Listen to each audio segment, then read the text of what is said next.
Boa tarde a todos. Iniciamos agora o nosso painel da Vale, Perspectivas para a Descarbonização. Neste painel, iremos debater a transição para a economia verde, explorando incentivos, vantagens geográficas e recursos naturais como alavancas para a descarbonização. Estão no palco aqui conosco o gerente de mudanças climáticas da Vale, Vivian McKnight, o diretor de sustentabilidade da Eurasia Group, Frank Bagid, a diretora de infraestrutura, transição energética e mudança climática do Banco Nacional de Desenvolvimento Econômico e Social, Luciana Costa, o diretor de sustentabilidade da EY Latam, Ricardo Assunção, e o diretor-presidente do Instituto Brasileiro de Mineração, Raul Jungmann, que fará a moderação deste painel. Raul, a palavra é sua. Bom dia a todos e a todas. Prazer estar aqui com vocês, na companhia, como já foi dito, do Frank Bagid, correto? Ok. Da minha querida Luciana Costa, tenho um prazer aqui de reencontrar, do Ricardo Assunção, da UI, e também da Vivian McKnight, ok? Que é a gerente-geral de mudanças climáticas da Vale. Bom, nós estamos aqui com um tema que eu diria que é o tema central não só dessa COP, mas de todas as COPs, que é a questão da descarbonização.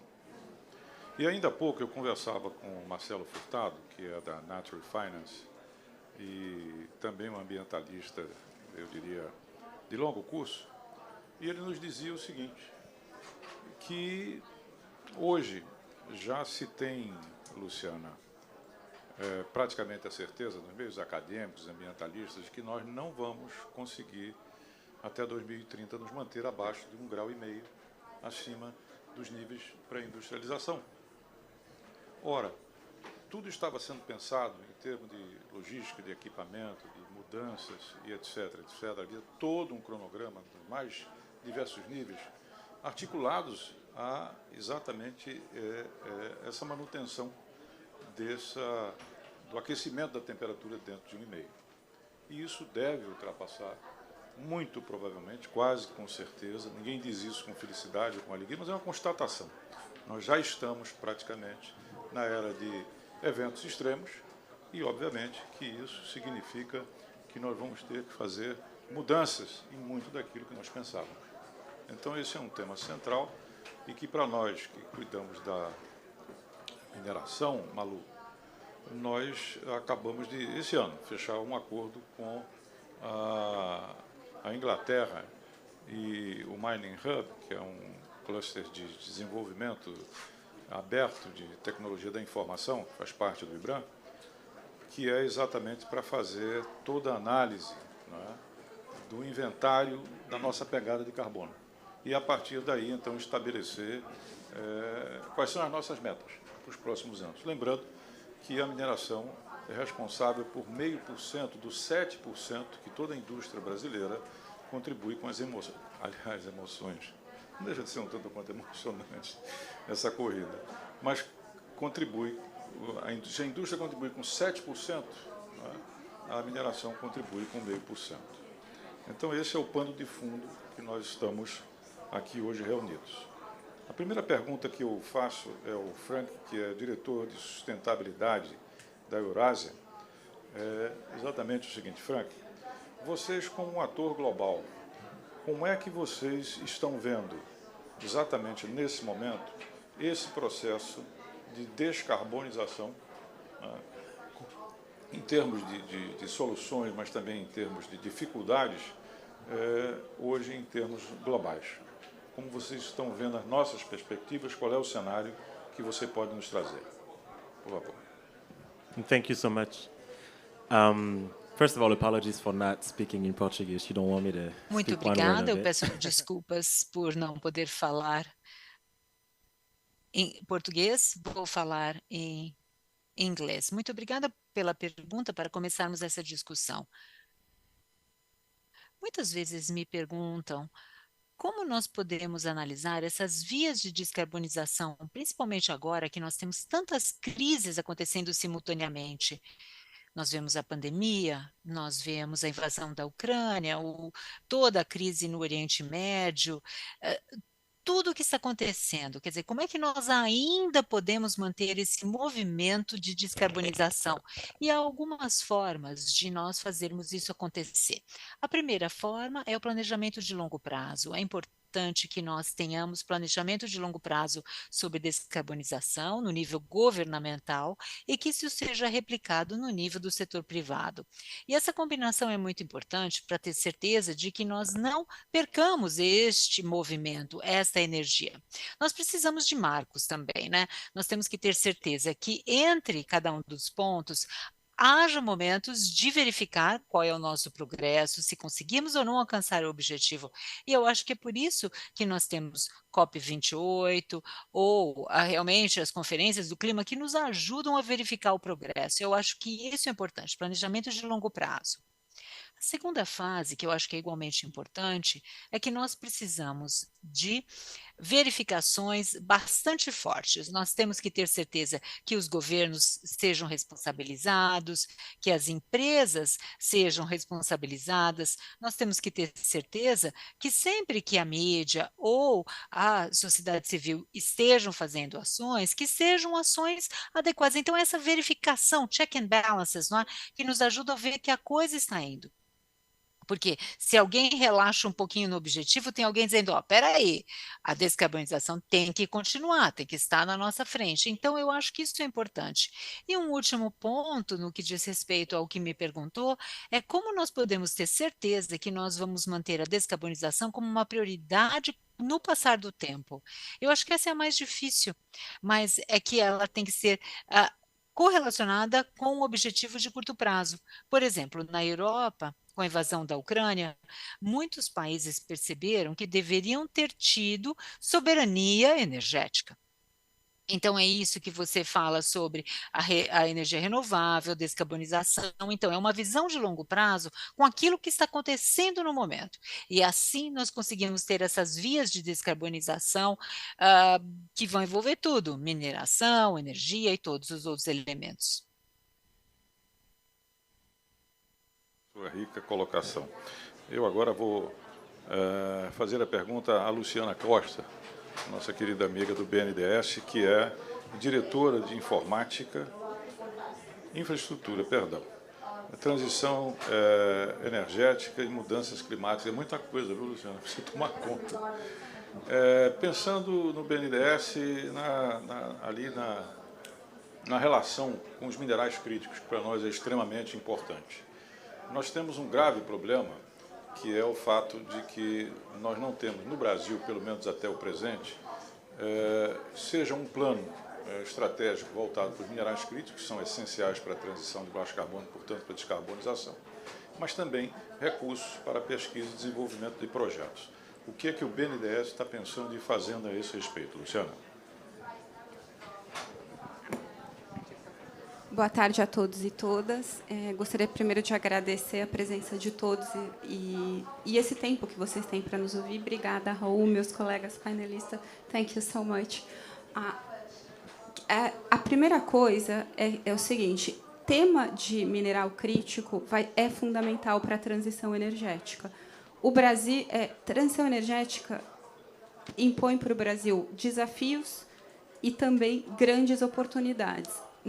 As oportunidades estão relacionadas com várias coisas, mas, entre elas, a nossa disponibilidade de minerais críticos. O portfólio de minerais críticos do Brasil ele é comparável à Austrália, tem um pouco mais, China. O mineral ele está onde ele está.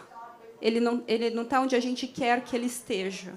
E o Brasil tem minerais críticos e tem energia renovável muito barata e firme, porque a gente tem um grid de mais de 180 mil quilômetros. Então, qual que é a grande oportunidade para o Brasil? É combinar essas duas coisas. A gente não pode continuar exportando commodity de um lado e exportando vento e sol do outro.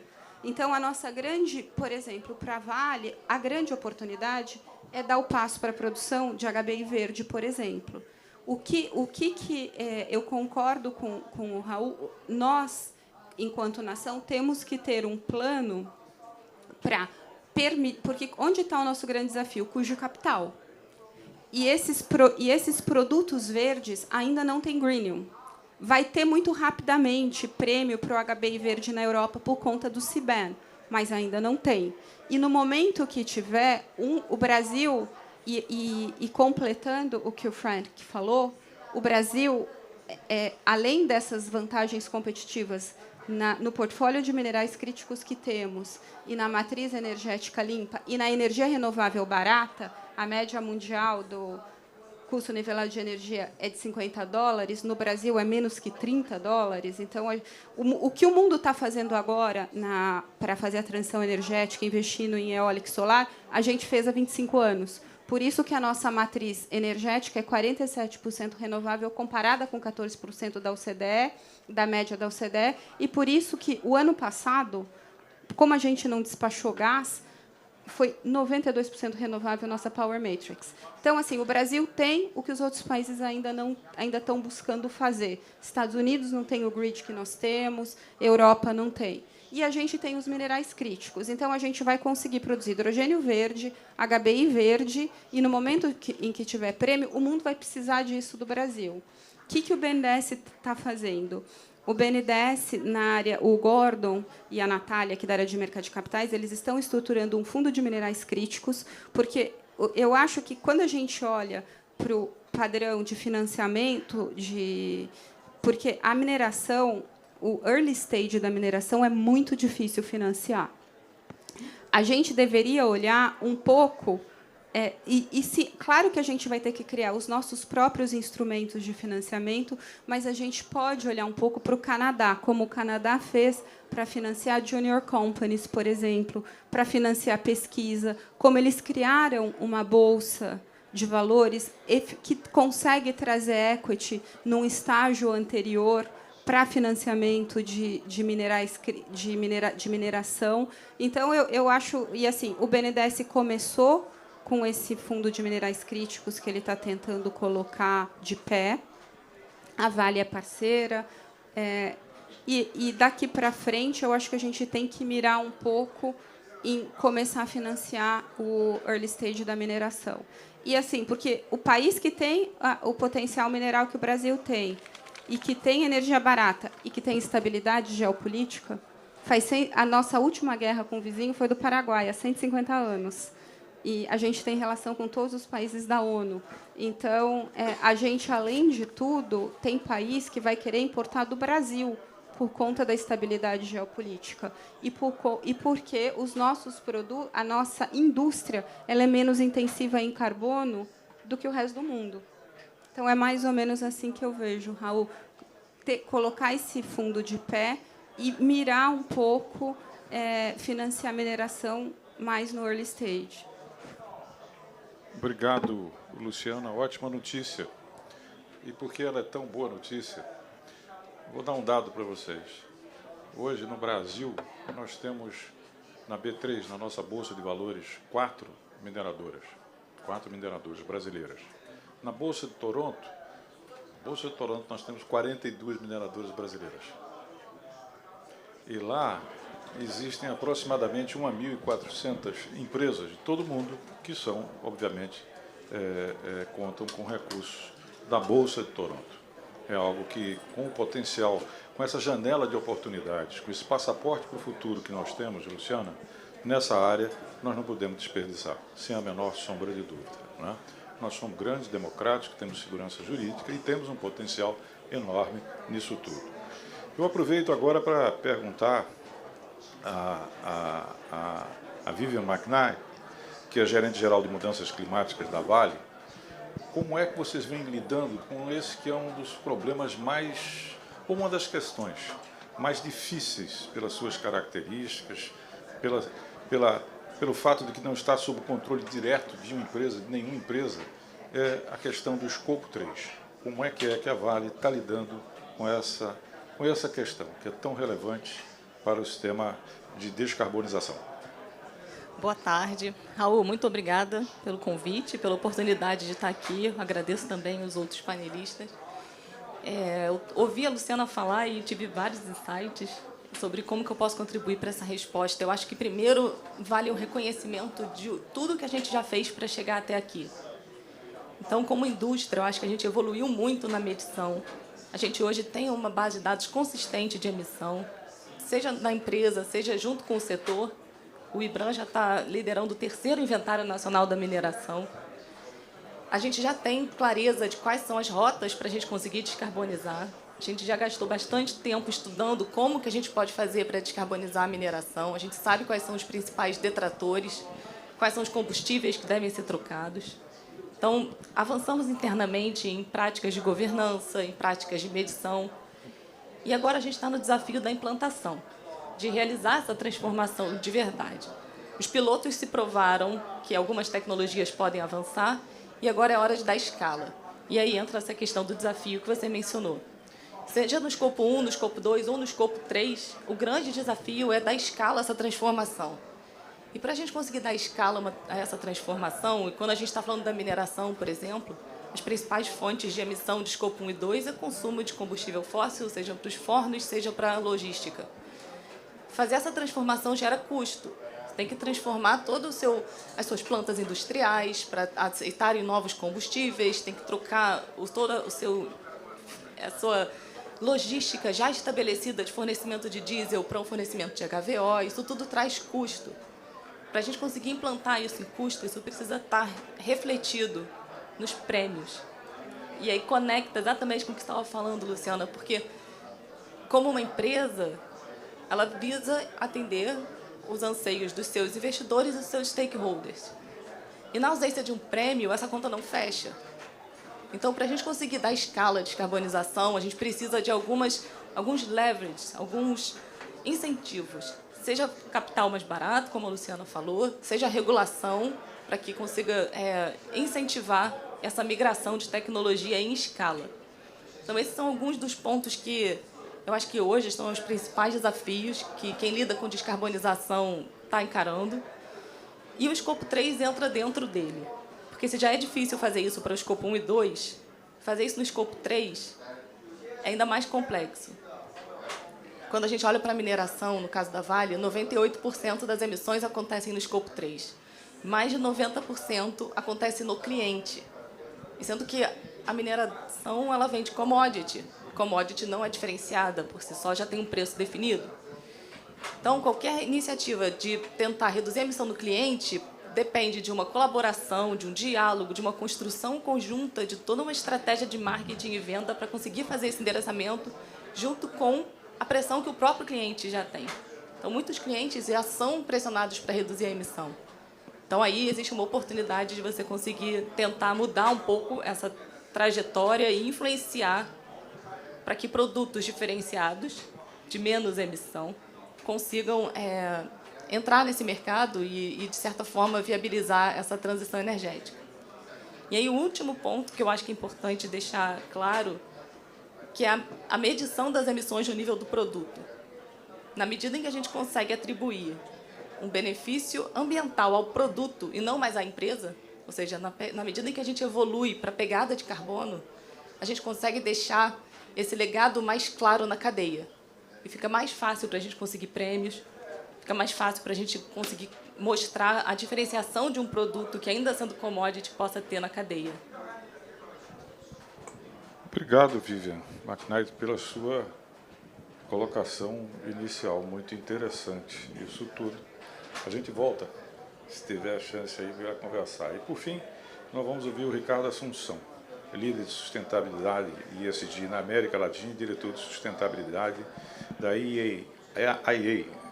Eu lhe perguntaria o seguinte, Ricardo, como é que vocês estão vendo essa relação entre América Latina, não é, caracteristicamente Mercosul, e União Europeia, não é, já que esses acordos envolvem também uma série de condicionantes e protocolos que impactam direto ou indiretamente com o tema da descarbonização e se você continua otimista com a possibilidade de que a gente encontre um terceiro caminho, um caminho de conciliação para que a gente possa fechar esse acordo ou não.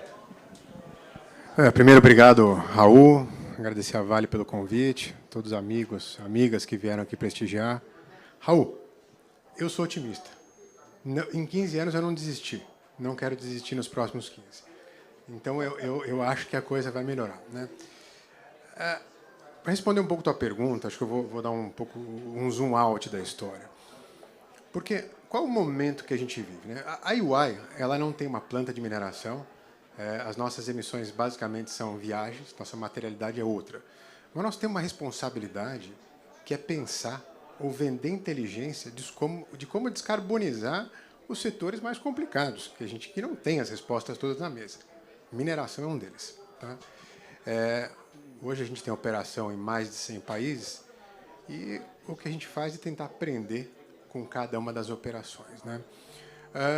O que eu vejo, ainda sem dar um double click na questão de descarbonização, é que a regulação, a gente está na beira do pacote regulatório, não só no Brasil, que as empresas de capital aberto vai ser mandatório, a partir de 2026, você reportar sustentabilidade, né, auditado.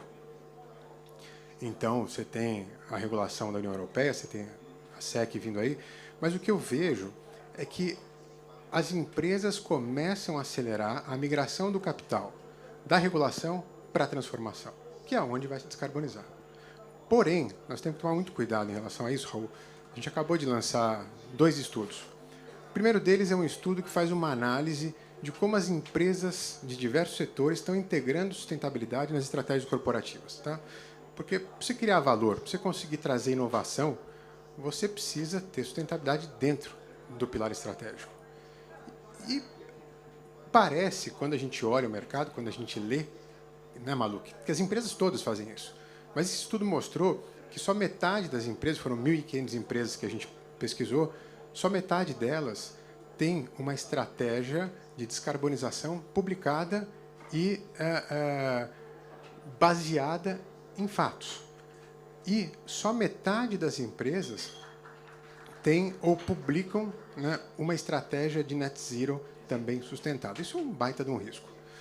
O outro estudo que a gente lançou, e aí eu vou responder a tua pergunta, é um estudo global, adaptado, Lígia, para cada lugar do mundo, que chama os Top 10 Risks e Riscos e Oportunidades da Indústria de Mineração. Né?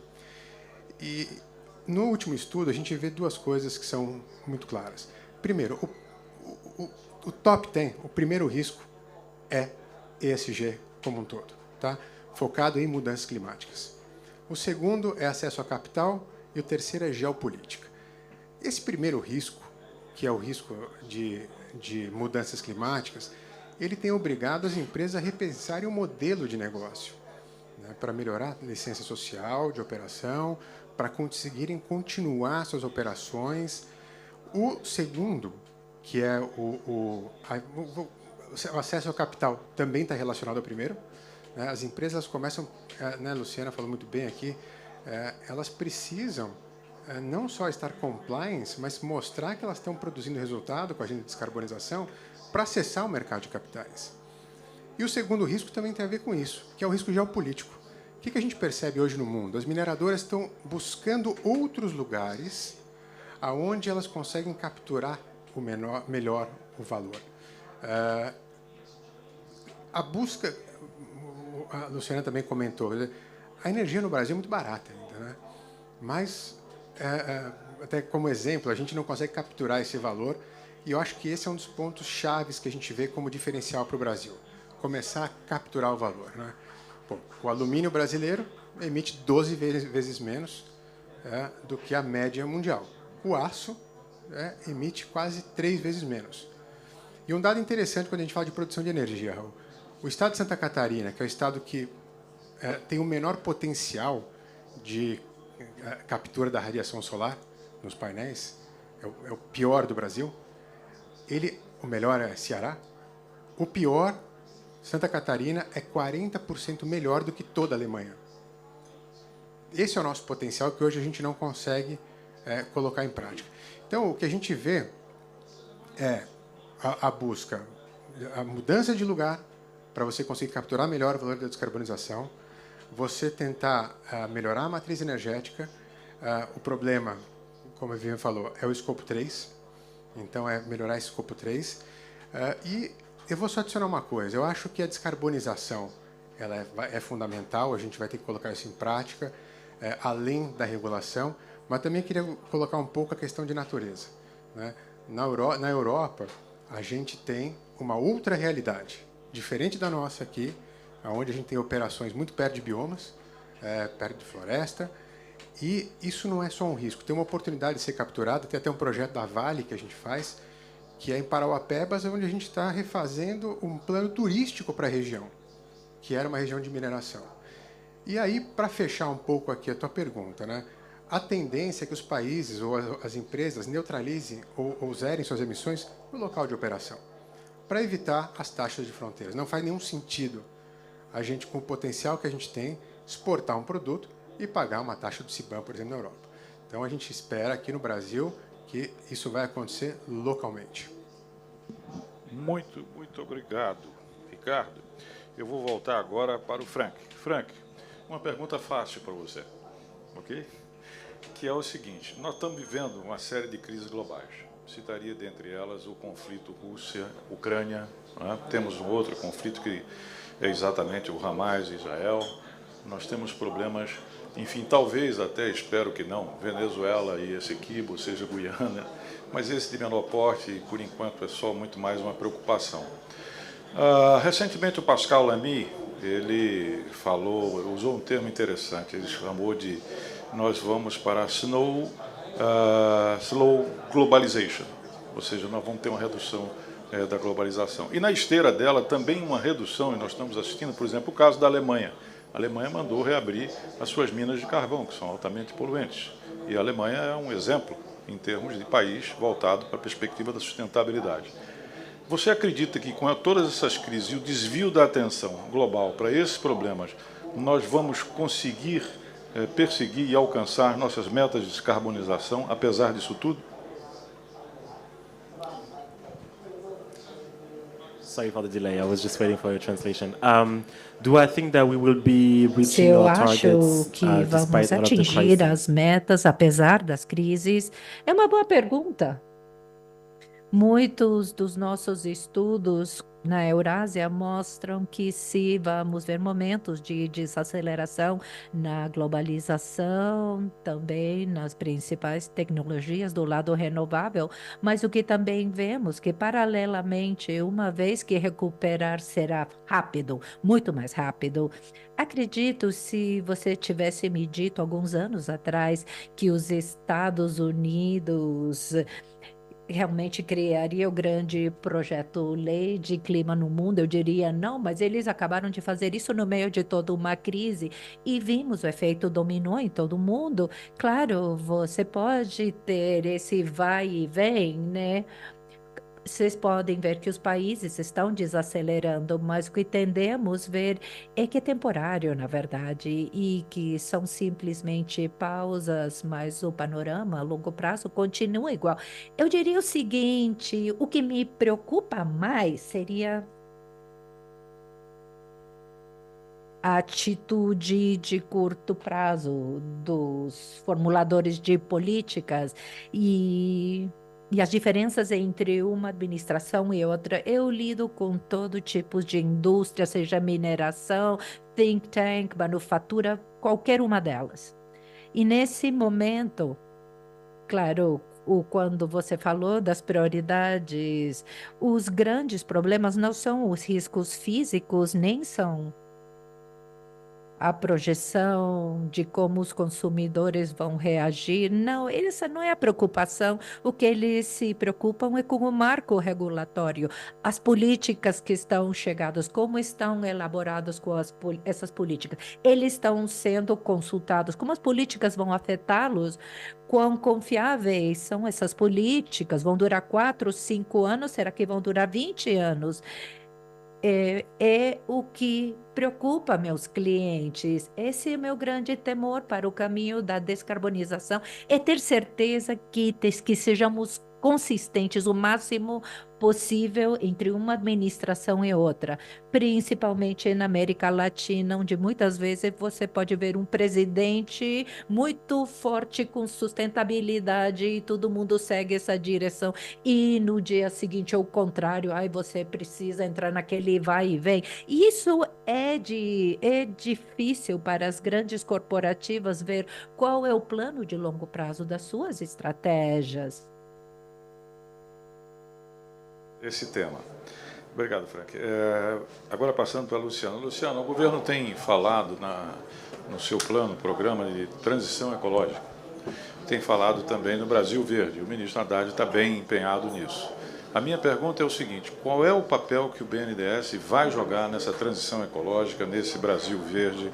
O que é que o banco está pensando e como ele vai participar, em que dimensão, nesses dois projetos? É o seguinte, primeiro eu queria pegar um ponto do Frank, quando ele diz que na América Latina tem um risco que quando muda um presidente, o outro presidente sai da agenda ESG. Dos Estados Unidos também. Também, este é um risco que existe na América Latina e em qualquer lugar do mundo. Então, nesse sentido, eu acho que a gente tem que, sim, fazer da agenda da descarbonização e da mudança climática uma agenda de governo, não uma agenda de Estado, não uma agenda de governo. Nos Estados Unidos, a gente também corre o risco, a gente já retrocedeu e corre o risco de retroceder. Então, a gente tem que, a gente não, eu queria tirar esse estigma da América Latina. Não é só na América Latina que isso acontece.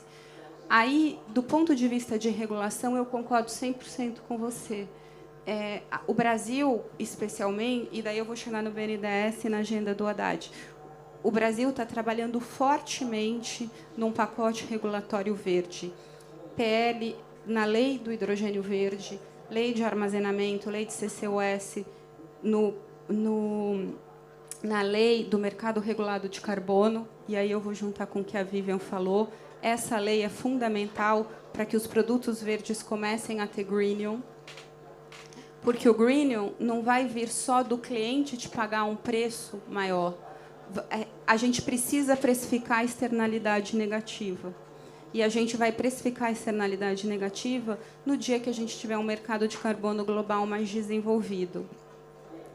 E, assim, o Brasil, o custo de descarbonizar 1 tonelada de carbono é muito menor do Brasil do que no resto do mundo, porque é muito mais caro descarbonizar processos industriais e matrizes elétricas do que descarbonizar, do que combater desmatamento e do que mudar o uso da terra. No Brasil, numa grande média, existem estudos que custam $20, quando nos Estados Unidos pode custar $200. Então, a transição energética e a descarbonização da economia é um grande potencial para o Brasil, porque a gente vai descarbonizar mais barato, nós já fizemos o que os outros países estão fazendo, o que Índia, China e Estados Unidos estão fazendo para escalar renovável. E aí, o que o BNDES, ele está, obviamente, ele é um agente transversal ao governo. Eu sou responsável por infraestrutura e por transição energética. Nós crescemos 35% de desembolsos nos grandes projetos de infraestrutura e transição energética, do ano passado para esse ano, porque a gente fez um shift com o BNDES para o BNDES ficar mais presente na economia. E nós vamos aprovar 52 bilhões de reais em projetos de infraestrutura e transição energética só na minha área. Ainda tem as outras áreas do banco. O banco, esse ano, deve desembolsar entre 115 e 120 bi. Então, o banco está crescendo, o banco quer estar mais presente nessa agenda. Quando eu vim para o BNDES e falei com o presidente Mercadante, eu tenho infraestrutura, transição energética e mudança climática. O que é mudança climática?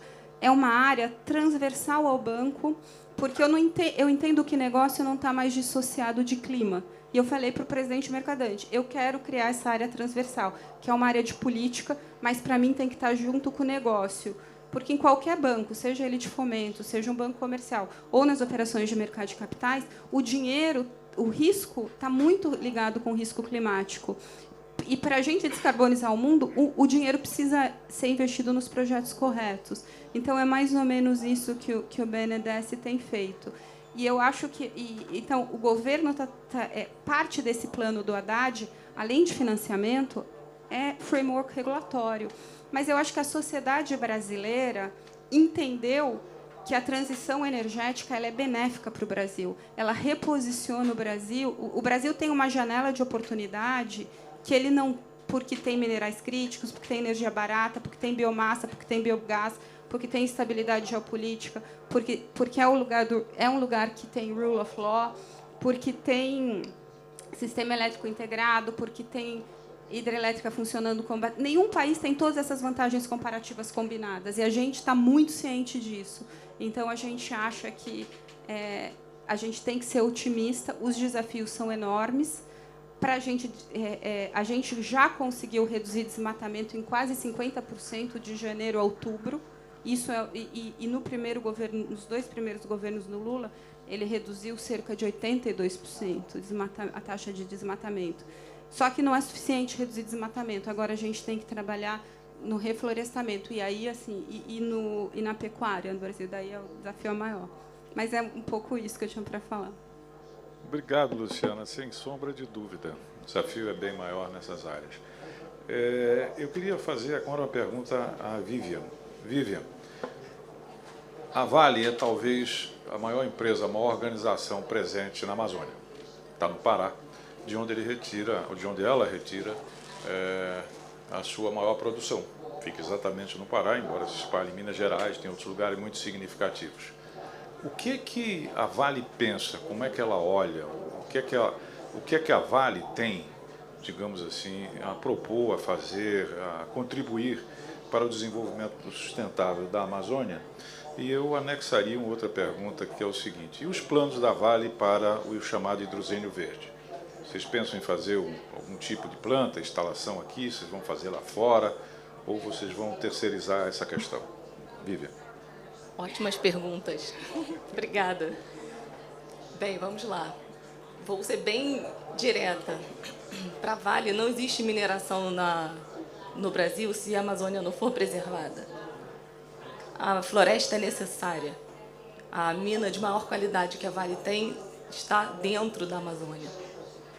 Inclusive, a gente está lá há mais de 30 anos e a gente tem cases de sucesso em que comprovam que, se bem gerido, em parceria, junto com o governo, com ONGs, a gente consegue preservar e, ainda assim, desenvolver uma atividade extrativa na localidade. A Vale tem um manifesto da Amazônia, que está disponível no site.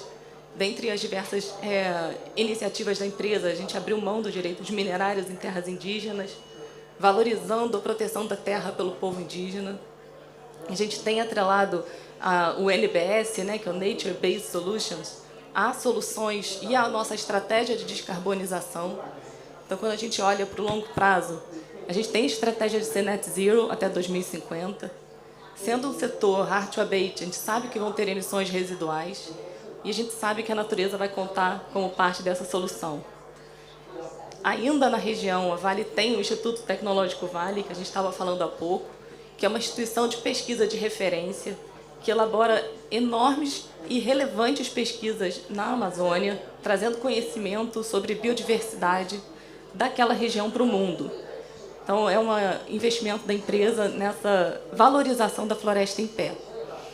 Quando a gente tenta conectar um pouco as agendas de soluções baseadas na natureza com a agenda social e com a agenda de clima, a gente tem que a Vale hoje já protege mundialmente mais de 1 milhão de hectares. Sozinha ou em parceria, a maior parte em parceria. Aliás, toda essa jornada de descarbonização só avança em parceria. Como a Vale tem essa vocação de proteção, até por já estar mais de 30 anos presente no meio da floresta, a Vale assumiu o compromisso de ir além. de proteger e recuperar mais 500 mil hectares até 2030. Mas proteger e recuperar como? Conectando a recuperação da sociedade, ou seja, valorizando a sociedade local e conectando isso com uma agenda de clima. Então, a gente tem compromissos de recuperar 100 mil hectares, que são aqueles hectares que a gente tem priorizado a implantação de sistemas agroflorestais, que preservam o solo e mantêm aquela população atrelada ao solo, evitando que ela vá andando e desmatando mais. Então, você coloca a pessoa no campo, dando condições adequadas, e você recupera. Então, parte dessa jornada de recuperação que você estava falando, que é desafiadora, pelo menos para a Vale, no momento, tem se mostrado eficaz através dessa forma, através de parceria com os projetos sérios de manutenção da população naquela região, promovendo a bioeconomia. E quando a gente olha para 400 mil de proteção, a gente conecta com a valorização da floresta em pé e com a biodiversidade. Então, novamente, aí a parceria é fundamental, porque, apesar de ter o Instituto Tecnológico Vale, de ter o Fundo Vale, a gente entende que a parceria com outros setores e outros agentes é necessário para que projetos robustos cresçam e gerem créditos de alta integridade. Então, a gente pode citar alguns exemplos, como, por exemplo, financiamento de unidade de conservação, ou até mesmo compra de créditos de carbono de rede de projetos de alta integridade, como foi o caso da parceria que a gente fez com a Algar, em que a gente, além de todo o processo que o próprio mercado voluntário já impõe, a gente realizou uma due diligence adicional para levantar a credibilidade do projeto. Então, dessa forma, a gente consegue conectar a preservação da floresta, a recuperação da área degradada com a questão social e com a agenda de clima. E isso tudo numa escala ainda pequena. E aí eu volto para as mensagens principais, que para a gente conseguir dar escala, a gente tem a regulamentação como um dos drivers, que a Luciana mencionou também, o mercado de carbono, e a diferenciação do produto, que aí eu vou citar a pegada de carbono. Então, as empresas estão fazendo o seu trabalho para conseguir levar no nível do produto qual é o impacto em termos de aquecimento global, para que isso fique transparente. Então, seja via mercado, seja via diferenciação, a gente está pronto. Muito obrigado, Vivian. Mas você ficou me devendo alguma coisa em termos de hidrogênio verde, não? Desculpe, hidrogênio verde, claro. Dá para me ouvir? Dá. Obrigada por lembrar esse ponto. Bem, o hidrogênio ele faz parte da transição energética de qualquer empresa, principalmente de uma empresa que está no Brasil com o potencial de energia que a Luciana mencionou. Quando a gente olha para os desafios, com certeza o hidrogênio vai ter o seu papel, principalmente pós-2030. Hoje, quando a gente olha para o nosso plano de descarbonização, e a Ludmila não vai me deixar mentir, a gente vê que para 2030 o que é mais factível de ser implantado, porque faltam pouquíssimos anos, e implantar uma transformação dessa na indústria significa, às vezes, retrofit, investimento em infraestrutura, na cadeia de supply. Então, nesse momento, a prioridade para descarbonizar até 2030 tem sido em soluções voltadas para os biocombustíveis. E o hidrogênio, na medida do que ele se tornar uma solução viável para ser usada. Ok, muito obrigado. 100%. Agora é a vez do Ricardo. Ricardo, eu tenho assistido, eu já vi em algumas COPs e acompanho esse tema já há algum tempo. E vamos dizer assim, numa visão muito pessoal, eu observo que ao longo do tempo, embora tenhamos avanços, embora tenhamos conseguido conquistas, mas às vezes dá uma sensação de quem está caminhando de lado. Eu não sei se vocês têm aqui a mesma sensação, mas a sensação daquilo que, de fato, nós precisamos. Está aí, nós vamos ultrapassar 1,5, que era tudo previsto para 2030, vamos jogar para frente, vamos ter que rever todos os cronogramas e tal. E isso convive com a outra coisa, que é a era dos eventos extremos. Nós estamos vendo isso no mundo inteiro, estamos vendo no Brasil, estamos vendo o aquecimento, nós vemos na Líbia, né? Nós estamos vendo por aí afora. Isso tem levado ao crescimento do que se chama de litígio climático. Tem crescido no mundo inteiro, tem crescido nos Estados Unidos, inclusive com casos que chamam muito a atenção, tem crescido na Inglaterra, onde nós temos talvez um dos principais cases, né, para ver que caminho que nós vamos seguir nisso, e no Brasil também começa a subir, a crescer de forma geométrica, embora aqui ainda menor do que em outros lugares. Isso é um pouco, se me permite assim, um pouco de salve-se quem puder. Já que tudo está deteriorando, já que os governos não respondem diante de uma necessidade de uma governança climática, então talvez a saída fosse essa. Você acha que essa é uma saída para a questão do clima? Que dimensão você dá às possibilidades dessa questão da litigância climática que cresce por aí afora, a falta de a gente caminhar de fato e decididamente para frente? Ótima pergunta, Raul. Até vou aproveitar um pouquinho do que os colegas falaram, porque cada um falou coisas maravilhosas aqui. Primeiro, sobre a COP, é o seguinte, né? Eu já venho à COP há algum tempo, como você. A COP era um ambiente tradicionalmente de negociação, certo? Um ambiente dos países para negociar. O setor privado vem ocupando um espaço cada vez maior, e essa COP aqui, acho que é inegável, tomou uma proporção gigantesca, o que, na minha visão, tem um problema de foco. Aonde a gente tem que focar? É muita coisa, né? Então, o que eu vejo é que as COPs terão que passar por uma remodelação para que a gente não perca o foco e não perca o timing de fazer isso, né? No geral, Raul, o que a gente observa? Resolver o problema da mudança climática é um conjunto, é colaboração, né? No caso, por exemplo, do estudo que eu falei, é um estudo que a gente faz com o IBRAM, que é um parceiro gigantesco da EY nessa linha, ao mesmo tempo que a Vale também é um parceiro. E nessa questão de descarbonização, o que eu percebo é o seguinte: essa é uma agenda que Vale não é só cliente, Vale é parceiro, tem uma troca nisso. A gente aprende com eles, eles aprendem conosco. O mais importante é que, e uma coisa que a EY está fazendo, é revisar planos de descarbonização para todos os setores, porque hoje a gente está investindo um dinheiro enorme sem saber se vai ser um custo, porque não vai ser efetivo. E o Stocktake deve mostrar um cenário que não é muito agradável. Significa que estamos gastando dinheiro e não estamos resolvendo o problema. Então, a gente refez todos os nossos planos de descarbonização, inclusive para a mineração, né? Pensando em como incorporar todas as soluções possíveis, claro, sempre com a ciência como a base disso, mas pensando que é uma agenda que tem que gerar valor.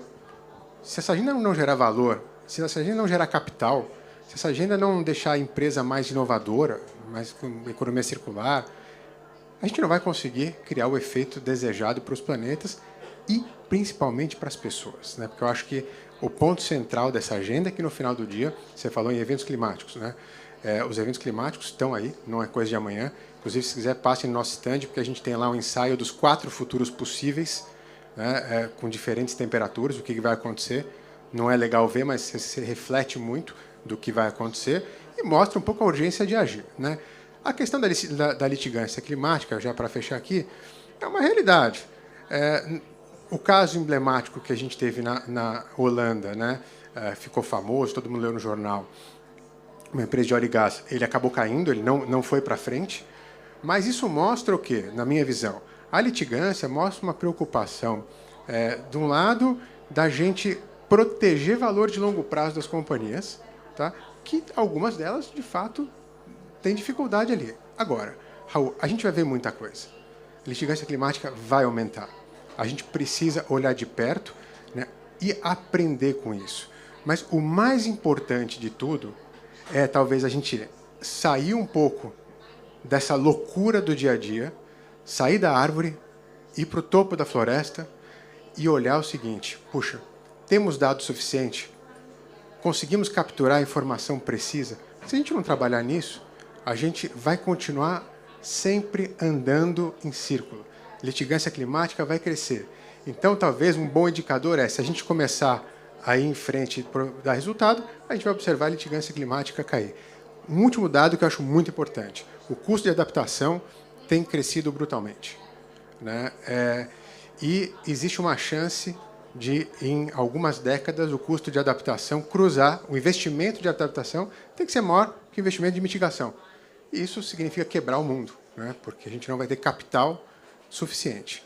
E, voltando para o Brasil, além de descarbonizar, nós temos que cuidar dos ativos naturais que a gente ganhou de presente, que estão aqui, e que, se a gente perder a janela, nós vamos destruir e não vamos ganhar dinheiro.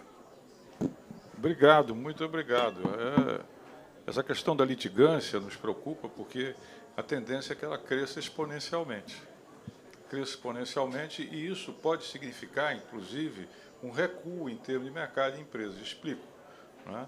Nos Estados Unidos, um caso recente, uma empresa divulgava que ela já era net zero, ou que ela tinha alcançado, enfim, uma condição neutra em termos de emissão. Foram feitas auditorias e foi levado o caso a juízo e ela perdeu.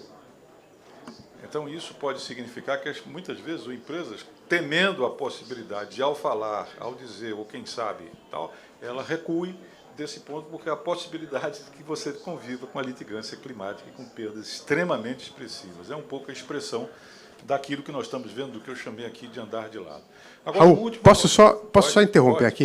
Pode. Eu vou pedir licença, eu vou me ausentar, que eu tenho um painel começando agora, de um outro tema, às 5 horas. Queria agradecer desde já a todos vocês aqui e dizer que estou à disposição aqui. Baixem o estudo do Mining Methods da EY do IBRAM, que está muito bom. Obrigado, viu, gente? Sem litigância, pode ir. Obrigado pela contribuição. A última pergunta, então, 1 minuto para cada um. O que vocês esperam dessa COP28 e se vocês acham que a esperança ou que vocês gostariam dos inúmeros focos e objetos que tem, mas escolham um, e se acham que a gente vai sair daqui conquistando esse ponto. Você primeiro, por favor, Frank. Entendeu, Frank, a pergunta? Ficou clara a pergunta? What did you say? Sorry. Okay. Yeah, that's great. Okay. Yeah, I got it. Sorry. Apologies for your delay. Claro. A quick comment on. Um comentário rápido sobre a litigação ambiental. A primeira coisa sobre litigação climática é que é só o começo dessa história, nós vamos ver cada vez mais. Necessariamente, eu não acho que é ruim, sabe? Porque o que nós vemos com a litigação é que ela acaba forçando as pessoas de antemão a atender, por exemplo, aos melhores padrões, para que não precisem ter um caso contra eles, não é? Então, quando eu ouço sobre o risco de as empresas serem um pouco menos ambiciosas, porque eu acho que elas vão ser mais rigorosas por causa do nível de exigência, sabe?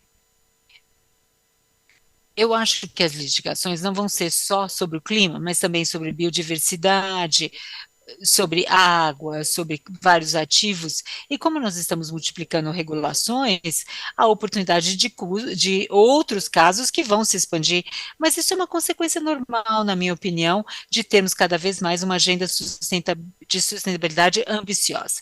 É isso que eu gostaria de ser. Eu fiz uma entrevista no Financial Times, depois dei uma lidinha. Com relação à COP28, o que podemos esperar? Eu acho que nós já alcançamos o máximo, né, que ela poderia dar.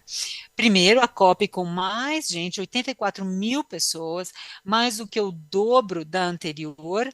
Então, nós temos entusiasmo, nós temos o ritmo e nós sabemos onde há esse maior desejo de sustentabilidade, o Brasil envolvidíssimo. O que nós podemos esperar no final dessa conferência é a inclusão de outros setores além de energia, em termos de prioridade, especialmente agricultura e mineração, cada vez maior visibilidade do que eles têm feito, como vemos aqui neste painel, né? Uma segunda coisa que nós temos observado é uma abordagem colaborativa entre organizações não governamentais, sociedade civil, setor público e setor privado. Nós vemos parcerias que estão se dando. Antes as pessoas vinham no COB, setor privado aqui, setor público lá, não havia colaboração. E agora não, nós temos grandes parcerias. E finalmente, um último ponto que eu acho que vale a pena ser reforçado é que as pessoas não estão mais impressionadas com o anúncio, sabe? A gente diz, você está anunciando isso? Então eu quero que na próxima COP eu quero ver resultados para ter certeza. Isso é interessantíssimo. O que você diz, eu só acredito quando é feito. Então, acho que isso tem um efeito muito positivo. Cumprido, no sentido de extensão, mas cumpriu com a tarefa, com a pergunta. Luciana. Eu espero... Eu sei que, que 1,5 grau é uma coisa difícil de acontecer, mas eu gostaria que a gente continuasse focado no 1,5 grau. O risco é muito grande de não acontecer. A gente precisa, a sociedade, as empresas, os governos, as pessoas precisam mudar os hábitos, a gente precisa fazer muita coisa para atingir 1,5 graus, mas eu acho que a gente tem que continuar sonhando com ele. Essa é a primeira coisa que eu gostaria de sair dessa COP sonhando. E a segunda coisa é cooperação. Cooperação entre os países. Essa diminuição da globalização fez com que vários países começassem a se fechar em si mesmo. Eu acho que existe espaço para cooperar, muito mais espaço para a cooperação entre os países. A agenda do 1,5 graus é uma agenda que a gente só vai chegar lá com coordenação de grandes líderes globais do setor público e do setor privado. Não vai ter dinheiro público para fazer todo o investimento que precisa ser feito, e a gente precisa de cooperação de todas as formas de capitais, filantropia, bancos de desenvolvimento, governos, mercado de capitais, bancos privados. Então, eu acho que precisa ter cooperação e mobilização de todas as formas de capital. Luciana, eu acho que a gente vai ver um grande dilema. De um lado, o reconhecimento de que 1,5 não é mais possível. Mas esse afrouxamento, digamos, disso, pode ser, como se recentemente dizia no Brasil, passar a boiada. Não é certo? Ou seja, bom, agora liberou, não vai ser esse, então... e, de outro lado, a importância de, se isso é verdade, rever os cronogramas. Encurtar cronograma, não sei. Você tem que tomar uma série de medidas. Então, é um dilema com o qual você vai ter que lidar. Vivian, agora você. Eu gostaria de ver mecanismos que sejam criados capazes de garantir esse fluxo de capital para essa transição, que essa transição seja justa, considere tanto a questão social quanto a questão do desenvolvimento dos países, para que a gente consiga fazer essa descarbonização. E também gostaria de ver a floresta incluída nesse mecanismo, a floresta em pé. Gostaria que esse mecanismo de financiamento, esse mecanismo de garantir que o capital vá para essa agenda de descarbonização também considere a floresta, seja através do REDD+, seja através de outro instrumento, mas que valorize a floresta enquanto ela está em pé. Acho que esses são os meus minha esperança com essa COP. Obrigado, Vivian. Nós chegamos ao fim do nosso painel e eu dirijo a pergunta agora ao plenário. E você? E vocês? O que é que sonham para ter como resultado desta COP? Sobretudo para que a gente... Pedindo desculpas pela imagem, mas eu acho que ela, para mim, traduz com muito realismo o que nós vivemos nos últimos tempos. Andar de lado, ou seja, não ir straight ahead, ou seja, exatamente para aquilo que nós sabemos que nós precisamos fazer quando a gente vê a situação se agravar e a gente não consegue alcançar uma governança climática compatível com alguma coisa que é central. O Anthony Giddens, que era o filósofo da terceira via, ele costumava dizer, da terceira via do tempo do Tony Blair, isso é para quem é mais velhinho, lembrar desses tempos. Ele costumava dizer que quando a questão, a emergência, que hoje nós chamamos não mais crise, mas emergência climática, ela chegasse ao topo das preocupações globais, fosse muito tarde. Então, essa profecia, de fato, cabe a cada um e todos nós lutarmos contra, entre outras coisas, porque não há nada que eu considero tão imoral, tá certo? Tão antiético do que legar às gerações futuras, os nossos filhos e netos, uma terra e uma natureza pior do que nós recebemos. Vamos todos juntos lutar para que isso não aconteça. Muitíssimo obrigado ao Frank, à Luciana, à Viviane e também ao nosso amigo Ricardo, que estava aqui, que nos deram a contribuição, e particularmente a todas e todas que nos assistiram. Muitíssimo obrigado.